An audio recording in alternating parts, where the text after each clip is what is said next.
For a moment, he froze. His head was pounding. His entire body ached.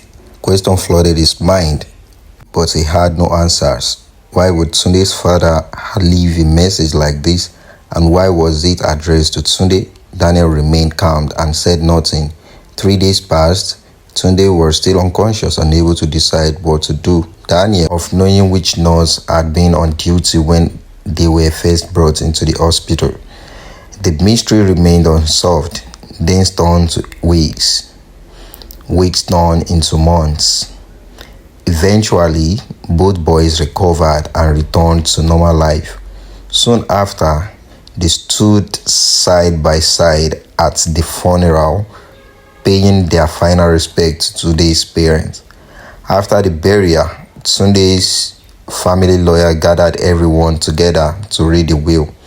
As expected, every property, investment, and possession owned by Tunde's parents was left entirely to Tunde. Daniel received nothing, but he had never felt bitter about it. Tunde's family had taken him in when he had nobody. They had fed him, cared for him, and treated him like one of their own. Daniel had no reason to hate them, no reason to resent his best friend. But the tragedy had changed Tunde. The accident that took his parent also took something from him. Little by little, he began losing himself. To escape the pain, he turned into alcohol, then drugs. Daniel continued fighting for a better life.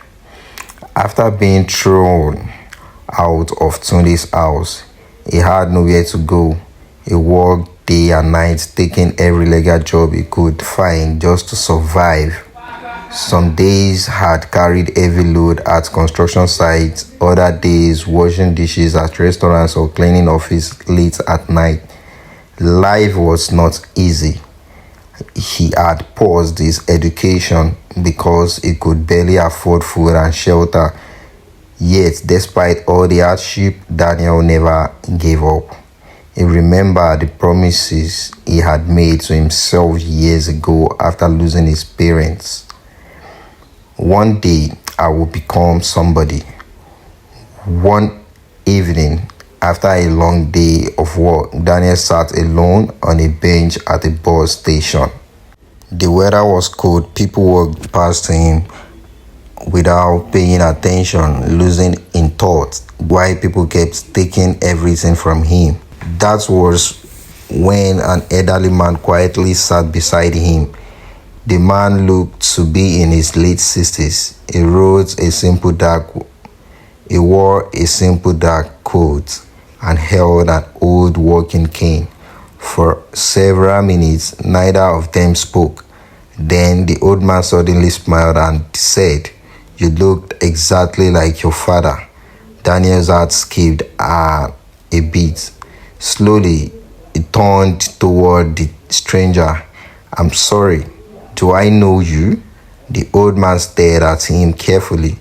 "No, Daniel, but I've known about you for a very long time." Daniel immediately became alert. Very few people knew his name.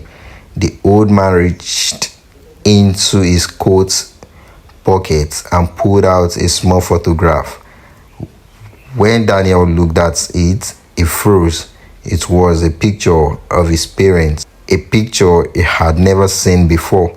His mother was smiling. His father had his arm around her shoulder, and standing beside them was the old man. Daniel looked up with shock. "Who are you?" The stranger took a deep breath. "My name is Mr. Williams. Many years ago, your father saved my life." Daniel could barely speak. "My father never told me about you." "He couldn't," Mr. Williams replied quietly, "because shortly after that, tragedy struck your family." Daniel stared at the photograph. Question raced through his mind. How did this man know his parents? Why was he appearing now after all these years? And most importantly, what did he want? As if reading his thoughts, Mr. William reached in his briefcase and handed Daniel a sealed envelope. Written across the front were the words, "To Daniel, open only when you are ready to know the truth." Daniel looked up, but before he could ask another question, the old man said something that made his blood run cold. What happened to your family wasn't as simple as you were led to believe.